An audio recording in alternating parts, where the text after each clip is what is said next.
نحمده ونصلی علی رسولہ الکریم اما بعد۔ حضرت معاذ بن جبل رضی اللہ عنہ بیان کرتے ہیں، میں نبی صلی اللہ علیہ وسلم کے پیچھے گدھے پر سوار تھا۔ میرے اور آپ کے درمیان صرف پالان کی ایک لکڑی تھی۔ آپ صلی اللہ علیہ وسلم نے فرمایا، معاذ، کیا تم جانتے ہو کہ اللہ کا اپنے بندوں پر کیا حق ہے اور بندوں کا اللہ پر کیا حق ہے؟ میں نے عرض کیا، اللہ اور اس کے رسول بہتر جانتے ہیں۔ آپ صلی اللہ علیہ وسلم نے فرمایا، اللہ کا بندوں پر یہ حق ہے کہ وہ اس کی عبادت کریں اور اس کے ساتھ کسی کو شریک نہ بنائیں، اور بندوں کا اللہ پر یہ حق ہے کہ وہ اس شخص کو عذاب نہ دے جو اس کے ساتھ کسی قسم کا شرک نہ کرتا ہو۔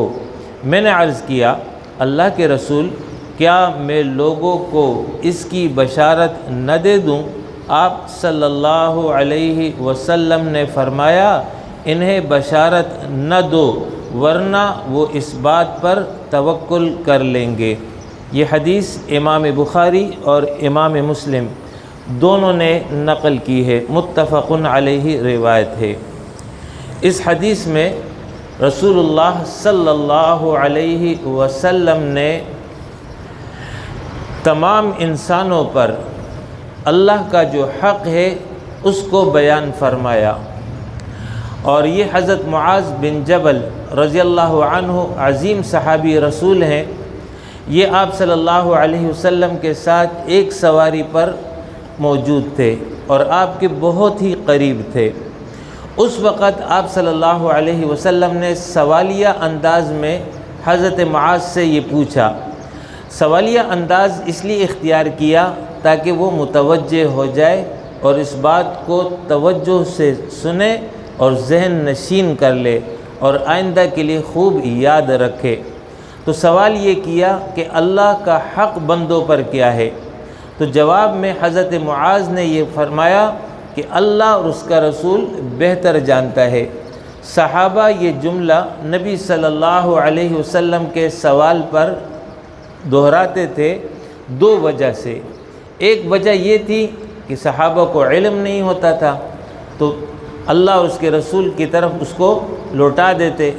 دوسرا یہ کہ علم ہوتا تھا لیکن مقصد یہ تھا کہ اللہ کا رسول جو ہے اس بات کو اور اچھی طرح سمجھا دے گا، اس لیے انہوں نے یہ فرما دیا کہ اللہ اور اس کا رسول زیادہ بہتر جانتا ہے۔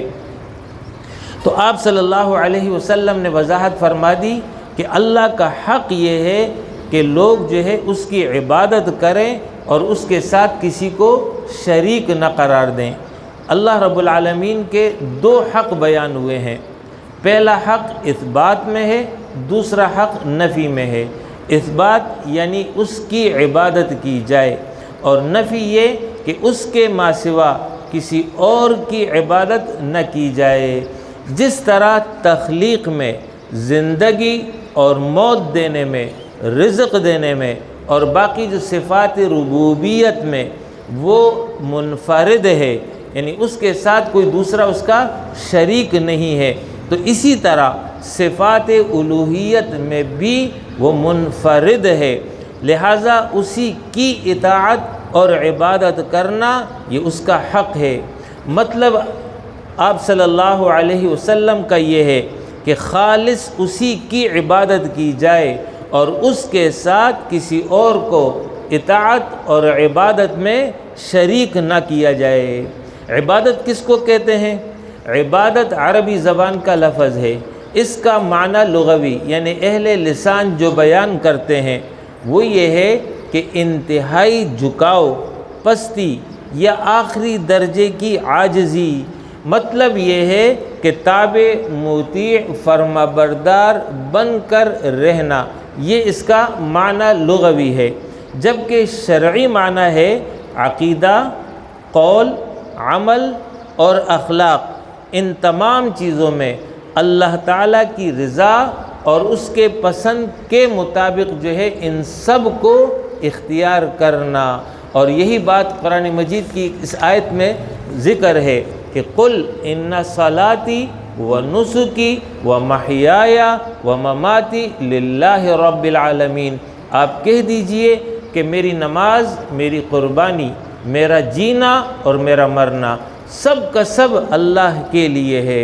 یہی عبادت انسان کی تخلیق کا مقصد ہے، انسان کو پیدا ہی اس کے لیے کیا گیا، جیسے کہ قرآن مجید میں ذکر ہے وَمَا خَلَقْتُ الْجِنَّ وَالْإِنسَ إِلَّا لِيَعْبُدُونَ، کہ یہ انسان میری عبادت کرے گا۔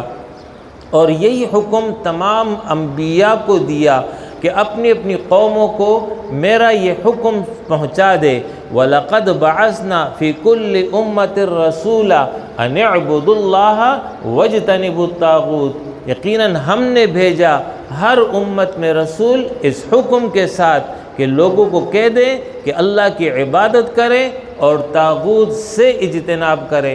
طاغوت جو اللہ کے حکم کے مقابلے پر اپنا حکم چلائے، اپنا نظام لے کر آئے، تو طاغوت کا انکار کرو گے، اللہ کی عبادت کرو گے۔ اور ہر پیغمبر نے اپنی اپنی قوم کو اپنی زبان میں یہی بات سمجھائی، یا قوم اعبدوا اللہ ما لکم من الہ غیرہ، اے میری قوم ایک اللہ کی عبادت کرو، اللہ کے ما سوا تمہارا کوئی الہ نہیں ہے۔ اور یہی بات اللہ رب العالمین نے تمام انسانوں کو خطاب کرتے ہوئے فرمائی کہ یا ایھا الناس اعبدوا ربکم، اے انسانوں اپنے رب کی عبادت کرو۔ اور ہر مومن ہر نماز کی ہر رکعت میں یہی اقرار کرتا ہے ایاک نعبد و ایاک نستعین، اے اللہ ہم تیری ہی عبادت کرتے ہیں۔ یہ نہیں کہتے کہ ہم تیری بھی عبادت کرتے ہیں، نہیں، تیری ہی عبادت کرتے ہیں اور تجھ ہی سے مدد طلب کرتے ہیں۔ تو یہ اللہ کا حق ہے بندوں پر، اور یہ حق موت تک اللہ کو مطلوب ہے۔ وَاعْبُدْ رَبَّكَ حَتَّى يَأْتِيَكَ الْيَقِينُ، اپنے رب کی عبادت کر یہاں تک کہ تجھے یقین یعنی موت آ جائے۔ پھر اس کے بعد رسول اللہ صلی اللہ علیہ وسلم نے بندوں کا حق اللہ پر یہ کیا ہے اس کو بیان کیا۔ یاد رکھیے، بندوں کا حق اللہ پر اس معنی میں کہ بندوں نے اللہ پر لازم کر دیا، ایسا معنی درست نہیں ہے، اس لیے کہ بادشاہ وہ ہے، اس کی مرضی ہے، جو چاہے کرے، اس سے کوئی پوچھ نہیں سکتا۔ ہاں، اللہ رب العالمین نے اپنے اوپر اس کو خود لازم کیا ہے کہ جو شخص میرے حقوق ادا کرے گا، میری عبادت کرے گا، میرے ساتھ کسی اور کو شریک نہیں قرار دے گا، تو میں اس کو عذاب نہیں دوں گا۔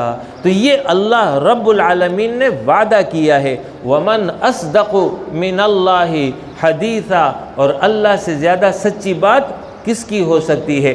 حضرت معاذ رضی اللہ عنہ نے جب یہ سوال اور اس کا جواب سنا تو پھر آپ رضی اللہ عنہ کو خوشی محسوس ہوئی، تو آپ نے عرض کیا اللہ کے رسول، کیا یہ خوشخبری جو آپ نے مجھے سنائی ہے کیا میں سب لوگوں کو نہ بتا دوں؟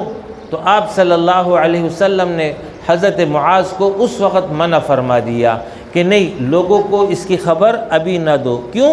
فَيَتَّكَّلُوا، وہ لوگ اس پہ بھروسہ کر لیں گے کہ جی ہم تو اللہ کے ساتھ کسی اور کو شریک نہیں قرار دیتے ہیں، ہم اللہ ہی کی عبادت کرتے ہیں، لہٰذا ہم بخشائے، ہم پہنچ گئے ہیں۔ تو آپ صلی اللہ علیہ وسلم نے منع فرما دیا تاکہ بندہ مومن امید اور خوف کے درمیان رہے۔ نرجو رحمتک ونخشى عذابک، ہم تیری رحمت کے امیدوار بھی ہیں اور تیرے عذاب سے ڈرتے بھی ہیں۔ ان دونوں کیفیتوں میں مومن رہے گا۔ دوسرا یہ ہے کہ جب بندہ مومن کو یہ خبر نہ ملے تو بندہ مومن اعمال صالحہ کرتا رہے گا، اور یہ اعمال صالحہ اس کے لیے درجات کی بلندی کا ذریعہ اور سبب ہوگا۔ اس لیے آپ صلی اللہ علیہ وسلم نے حضرت معاذ کو منع فرما دیا کہ اب یہ خبر ابھی نہ دو، ورنہ لوگ جو ہے اسی پہ بھروسہ کر لیں گے، صرف فرائض کی پابندی کریں گے، نوافل کا اہتمام نہیں کریں گے، مستحبات کا اہتمام نہیں کریں گے۔ نتیجہ کیا ہوگا کہ ایمان اور عقیدے کی درستگی کے نتیجے میں وہ جنت میں داخل تو ہو جائیں گے، لیکن جنت کے بلند درجات سے محروم رہ جائیں گے۔ وآخر دعوانا ان الحمد للہ رب العالمین۔